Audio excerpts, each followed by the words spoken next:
ஓம் சக்தி. சக்தியிலே ஆரம்ப காலத்தில் ஒரு முறை நானும் என்னுடைய நண்பர்கள் அருணாசலம், சிவகுமார், நாங்கள் 3 பேர் அம்மாவை பார்க்க போனோம். ஆளுக்கு ஒரு ஓம் சக்தி விளக்கை வாங்கி கையில் வச்சுக்கிட்டு போனோம். போய் அம்மா பாதத்தில் விழுந்து கும்பிட்டு பாதத்தில் குரு காணிக்க வச்சோம். அப்போல்லாம் பாத பூஜைங்கிற மெத்தோட அது கட்டணமெல்லாம் இல்லாத காலம். ஆனால் அம்மா கேட்டாங்க, இது என்ன இது அப்படின்னு கேட்டாங்க. நான் காணிக்கை வச்சோம்லங்க, அந்த காணிக்கை பார்த்து இது என்னன்னு கேட்டாங்க. அம்மா குரு காணிக்கிங்கம்மான்னு சொன்னோம். உடனே அம்மா கேட்டாங்க, உனக்கெல்லாம் குருவாக இருந்துக்கிட்டு நான் தான் உருகணும், நீ ஒன்றும் மாற மாட்டேன், அப்படியே தான் இருப்பேன் அப்படின்னாங்க. உடனே ஏதோ தப்பு பண்ணியிருக்க மாட்டிருக்குதே அப்படின்ட்டு அப்படி எல்லாம் திருத்தன்னு முடித்தோம்.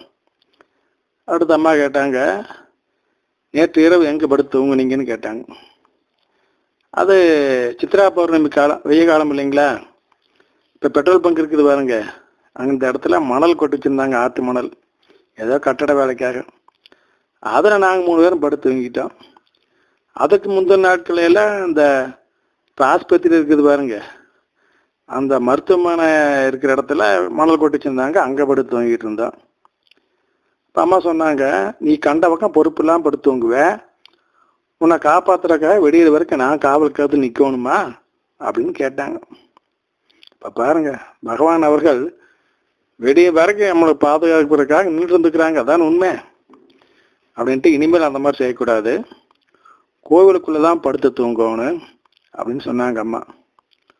கோவிலுக்குள்ளே இருக்கும் பொழுது முழு செவ்வாடையில் இரு, வெளியே போகும் பொழுது மப்டியில் போ அப்படின்னு அம்மா சொன்னாங்க. அது காரணம் சொன்னாங்க. அப்போல்லாம் இந்த ஆலயத்துக்கு நிறைய எதிர்ப்பு இருந்தது.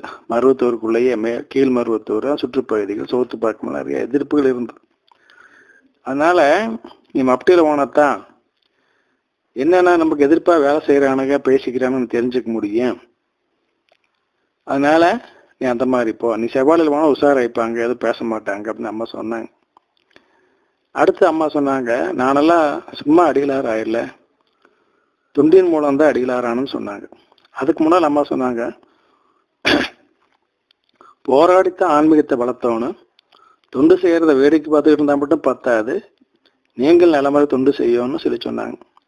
காரணம், அதுக்கு முன்னால் நான் தொண்டு செய்கிறத வேடிக்கை தான் பார்த்துட்டு இருப்பேன் ஒழிய தொண்டு செய்ய மாட்டேன். வேடிக்கை பார்க்கலையே மனசே நிறைவாகி போகும், அப்படி இருந்த காலம். அதனால் அந்த வரி சொன்னாங்க.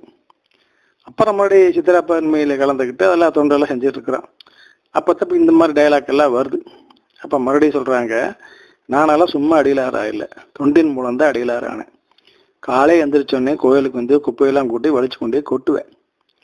அப்புறம் பள்ளிக்கூடம் போய் வாத்தியார் வேலை பார்த்துட்டு சாயந்தரம் குளிச்சுட்டு அம்மாவுக்கு அபிஷேகம் பண்ணுவேன்.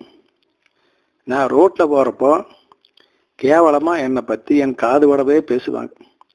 எதையும் காதல் ஓட்டுக்காம நான் பாட்டு போயிட்டுருப்பேன். நீங்கள்லாம் பணம் காசு ஏன் அலையிறீங்க? அம்மா அல்லாடி முதல்ல முயற்சி பண்ணுங்க. உங்கள் வாழ்க்கை நடத்த 5 ரூபா இருந்தால் போதும், நீங்கள் 100 ரூபாய் காசு பெறுறீங்க. அம்மா அருள் அடைஞ்சிட்டிங்களா, பணம் காசு எல்லாம் வானா வரும் போனா போகும். எப்படிங்க? அம்மா அருளை அடைந்து விட்டால் பணம் காசெல்லாம் நம்ம சொன்னபடி கேட்குங்களா, வானா வரும் போனா போகுங்களா. அம்மா அருளை எப்படி அடைவது? அதுக்கு அம்மாவே சொல்லி கொடுக்குறாங்க. கேள்வியும் அம்மாவே, பதிலும் அம்மாவே. தொண்டு செஞ்சாதான் அம்மாவோட அருளை எளிதாக அடைய முடியும். நீ தியானம் செஞ்சீங்கன்னா மனசு அங்கே இங்கே அலம்போது. ஆனால் ஒரு வேலை செஞ்சீங்கன்னா அவன் கவனம் போகிற வேலையில் தான் இருக்கு. எனவே தொண்டு நெறி தான் சிறந்த வழி. எப்படி தொண்டு செய்யணும்? பலன் கருதாமல் தொண்டு செய்யணும். அடுத்தவன் நீ சேர்ந்து ஆர்டர் பண்ணக்கூடாது. நீ போய் முன்னால் இறங்கி செய்யணும். உன்னை பார்த்து 4 பேர் செய்வாங்க, உங்களோட சேர்ந்து செய்வாங்க. புரிஞ்சுதா? நேர நம்பரில் தொண்டு செஞ்சு அம்மா அருள் அடைய முயற்சி பண்ணுங்க அப்படின்னு அம்மா சொன்னாங்க. அடுத்த சக்தியில் இந்த பண விவகாரத்தில் இன்னொரு சுச்சம் இருக்கிற சக்தியில் நம்ம குடும்ப பெண்கள் இருக்கிறாங்க பாருங்க, அவங்கள எந்த காரணத்தை கொண்டும் நம்ம கண் கலங்கிற மாதிரி பண்ணிடக்கூடாது. திட்டுறது, கேவலமாக பேசுவது அல்லது அடிக்கிறது. எத்தனை வீட்டில் கணவன்மாருக்கு பெண்கள் அடிச்சு போடுறாங்கல்ல மனைவியை, அந்த மாதிரிலாம் செய்யக்கூடாதுங்க. அந்த மாதிரி செஞ்சால் நம்ம குருபகனுடைய கடுமையான கோபத்திற்கு ஆளாகும். அதனால அந்த மாதிரிலாம் நடந்துக்காதங்க.